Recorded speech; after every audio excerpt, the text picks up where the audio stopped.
Seorang suami dan istri, panutan seorang suami sampai kapanpun nomor satu adalah orang tua.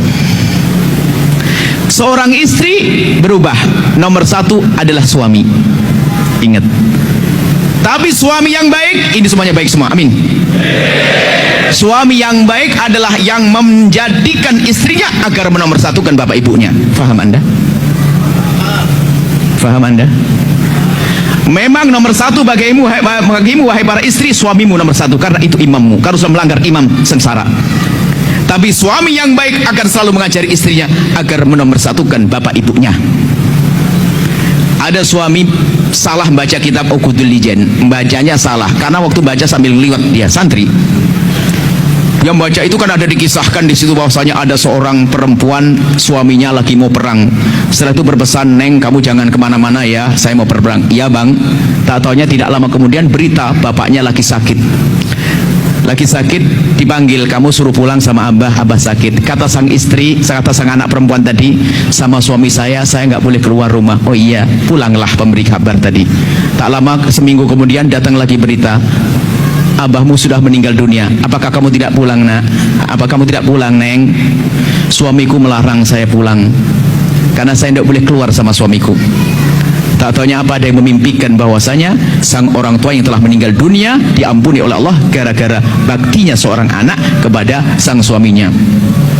Lah ini salah faham membacanya. Lalu diterapkan begini, "Kamu tidak boleh keluar kemana-mana kecuali izin saya." "Bapak saya sakit bang." "Biarpun sakit sampai mati pun nggak boleh." Ini salah faham. Itu kisah di kitab Uqudul Lijan itu, waktu itu belum ada HP. Suami yang lagi perang tuh nggak ngerti kalau mertuanya bakal sakit. Kalau ngerti bakal sakit, pasti bakal dikasih tahu. Salah faham. Sekarang ada diktator, ini biasanya santri malan. Santri biasanya sok baca kitab. "Kamu juga milik saya, hak saya, tidak boleh kemana-mana. Kamu sudah serahkan sama bapak ibumu." "Ibu saya sakit bang." "Biarpun sakit nggak boleh, saya imammu." Nggak begitu. Suami yang baik akan selalu berkata begini pada istrinya, "Wahai istriku tercinta, kemanapun kau pergi kau harus izin, karena kau adalah milikku. Tapi kalau kepada bapak ibumu, bebas sebebas-bebasmu." Gitu loh, paham suami yang soleh? Sebab durhaka itu karena pernikahan banyak. Saya lanjutkan ini karena yang terjadi biasanya seperti itu. Suami istri yang baik adalah istri yang selalu mengajari suaminya berbakti pada ibu bapaknya.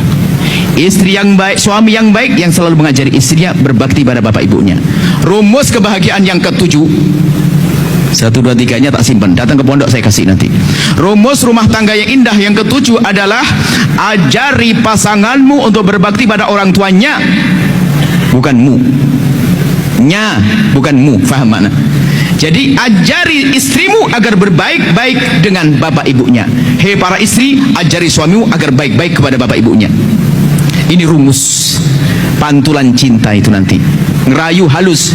Gambarannya begini, coba suami istri pergi ke supermarket belanja, tak taunya apa, istrinya itu selalu nambah tambahan sampai suaminya bilang, "Neng, untuk apa sih?" "Sudahlah bang." Nambah lagi, "Neng, untuk apa sih?" "Sudahlah bang." Sampai di rumah tak taunya istrinya sibuk bungkusin sesuatu. Setelah bungkusin begitu, "Mau dibawa kemana, Neng?" "Mau dikirim." "Kirim siapa?" "Ibu." "Ibu siapa?" "Ibu bakal meninggal." "Ibunya abang dong, ibu kita." Ya Allah, jatuh cinta yang kesekian kalinya. Rupanya istrinya mikirin suami, ibunya suami. Sama suami juga begitu.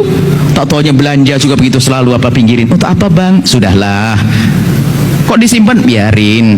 Setelah seminggu disimpan lagi, baru sudah banyak, satu kardus besar dikirim. "Abang mau dikirim kemana bang?" "Kirim ke ibu." "Ibu siapa?" "Ibu kita di desa." "Ibu kita." "Ibunya abang kan sudah meninggal." "Ibumu sayang," sambil dipeluk. Wah, jatuh cinta habis tuh. Makanya ngerayu tuh jangan bahasa yang macam-macam, perhatikanlah. Gini rumusnya, sayangilah orang yang disayangi oleh pasanganmu, maka dia akan semakin sayang kepadamu. Kenapa saya panjangkan ini? Banyak kasus rumah tangga kurang ajar sama orang tuanya gara-gara pasangannya. Contoh, ada seorang istri ngadep kepada saya, lalu bercerita begini, "Buya, alhamdulillah saya sudah diangkat jadi PNS." Saya tidak tahu judulnya apa, kok tiba-tiba ngomong begitu. Terus, "Ya saya sudah punya penghasilan sendiri, selama ini kan saya dikasih sama suami, kemudian saya nabung-nabung." Bagus. Buya, saya mau tanya, gimana hukumnya saya sebagai istri? Saya memberikan uang kepada ibu saya. Ibu saya kan janda, tanpa sepengetahuan suami saya. Anda ngirim ibu tanpa sama suami. Saya tanya, ini duitnya siapa? Bu, duit saya sendiri. Kalau duit Anda sendiri, Anda boleh memberikan ke siapa saja, orang di pinggir jalan atau mana saja. Tapi kalau duit suami, haram Anda keluarkan untuk siapapun. Bukan, Buya, duit saya. Iya, kalau duitmu boleh, nggak ada masalah. Alhamdulillah, dia ngomong begitu. Cuman saya bukan sekedar mengajar fikih, ada pendidikan di sini. Saya bertanya, Bu, mau tanya saya, apa Buya? Memangnya kenapa kalau kamu bantu ibumu ketahuan suamimu? Tadi dia sambil ngangkat, sambil tarik nafas. Buya, pernah ketahuan sekali suami saya marah-marah. Dalam hati saya, suamimu itu iblis. Nggak ada iblis di sini, maka saya berani ngomong begitu. Ini orang soleh semuanya. Suamimu itu adalah modelnya manusia setan, ngajari istrinya kurang ajar sama ibunya. Maka jadilah suami yang baik. Insya Allah baik. Makanya saya kok berani. Kalau iblis saya berani ngomong. Karena ini bukan iblis semuanya ini. Makanya saya nak ngomong. Jadi suami yang melarang istrinya baik-baik sama ibunya adalah iblis ya. Ngajari jahat dia. Nggak nanamkan kecintaan. Saya nasihati nggak begitu, harus suami dibawa kepada yang baik. Ada lagi pertanyaan kasus serupa, seorang laki-laki sudah sukses, dia adalah pengusaha AC atau apa gitu, dia wasit. Biasanya datang sama istrinya, saya nggak ngerti kasus permasalahan. Biasa orang datang kan datang begitu, kita nggak begitu perhatian.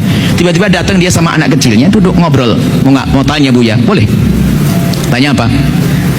Saya itu alhamdulillah usaha sudah berhasil. Saya itu orang desa aslinya Buya. Dulu abah saya masih hidup, rumah saya tulang punggung yang jadi yang ngurusi semuanya adalah bapak saya. Abah saya sudah meninggal dunia dan ibu saya punya anak perempuan terakhir, adik saya. Masih sekolah SMP, SD sampai SMP. Terus gimana Buya? Buya kan selalu ngajari harus kompak, suami istri kompak. Rupanya dia dengar ceramah kita. Saya kepikiran terus masalah itu. Kepikiran kenapa? Buya, gimana hukumnya kalau saya bantu ibu dan adik saya tanpa sepengetahuan istri saya? Saya tanya, itu duit siapa Pak? Duit saya sendiri. Benar, satu. Yang kedua, istrimu sudah kau kasih nafkah? Sudah. Kau kasih apa? Ya cukup di rumah Buya, ada kulkas, ada mobil, ada sudah. Kalau memang seperti itu boleh. Jangan sampai istrimu nggak kau kasih nafkah, kamu ngasih duit ke orang. Enggak, sudah Buya. Oh, kalau memang seperti itu, istrimu sudah kau cukupi, kemudian kau membantu yang lainnya, apalagi ibumu, sangat boleh.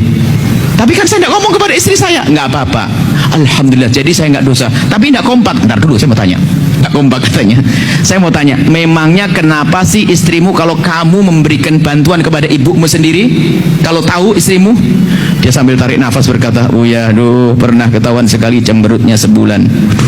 Waduh, itu adalah iblis pakai kerudung juga. Nggak ada di sini iblis ya? Nggak ada. Malah dukung kalau suaminya berbuat baik kepada ibunya, berarti Anda punya suami ahli surga. Kalau Anda punya suami kok baik sama ibunya, ahli surga. Kalau Anda punya istri tak taunya baik sama ibunya, berarti dia istri yang bisa berbakti. Paham makna berbakti? Saya panjangkan begini sebab banyak kejadian-kejadian ternyata seorang suami melarang istrinya berbuat baik kepada bapak ibunya. Kalau Anda punya istri nggak baik sama bapak ibunya, Anda punya istri ahli neraka. Kalau Anda punya suami durhaka sama bapak ibunya, Anda punya keluarga tidak berkah, rugi.